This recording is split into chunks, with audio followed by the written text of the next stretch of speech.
Pacific Palisades and Altadena will need to be completely rebuilt, and figuring out how these communities will come back is months, if not years, away. Our Philip Palmer traveled to the town of Paradise, north of Sacramento, to look at the rebuilding path they took.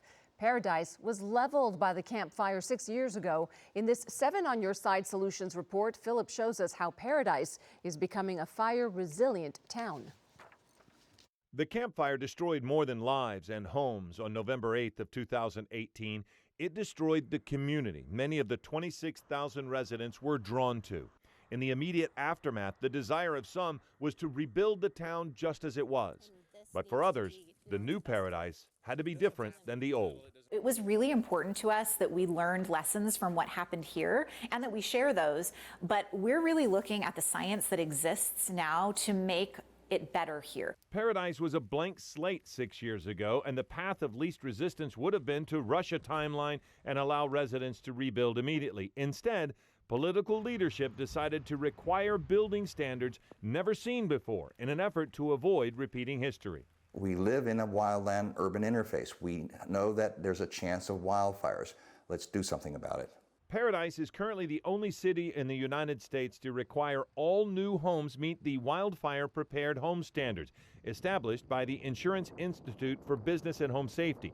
That means ember-resistant vents, metal gutters, 6-inch vertical clearance for any exterior wall which keeps flammable material from gathering, and 5 feet of defensible space for every new home built.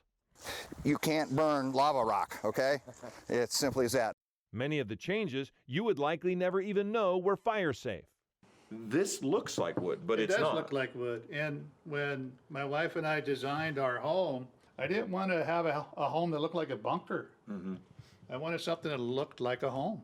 And so you can do that, right? This is cement fiber siding, cement fiber pieces of strips that looks like wood once you paint it. Traditional fences are fine, but the last 5 feet next to the home must be non-combustible material because 6 years ago, many fences brought the fire right to the home. It first and foremost comes down to building your home to a high standard so that you have a home to come back to. Safety has come at a cost. The median home price before the fire was $236,000. Now it's $450,000. But the community is doing what it can to defray some of those costs. Jen Goodland of the Rebuild Paradise Foundation says they provide pre-approved fire-wise design plans and grants for hardening the home against fire. The idea is if we're building back, let's manage it better this time, right? We have a new start. Okay, so let's start with right after we build the home. Let's Rebuild Paradise Foundation provide homeowners with gravel so that they have 5 feet of defensible space right out the gate versus someone just planting trees and not knowing or not understanding. To truly protect Paradise, the town needed a layered approach that goes beyond just home building.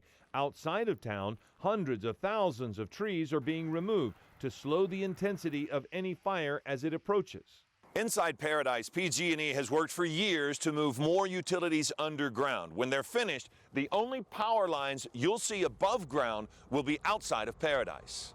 I'm not aware of any community in this country or even in the world that's going through a mass retrofit of undergrounding of utilities.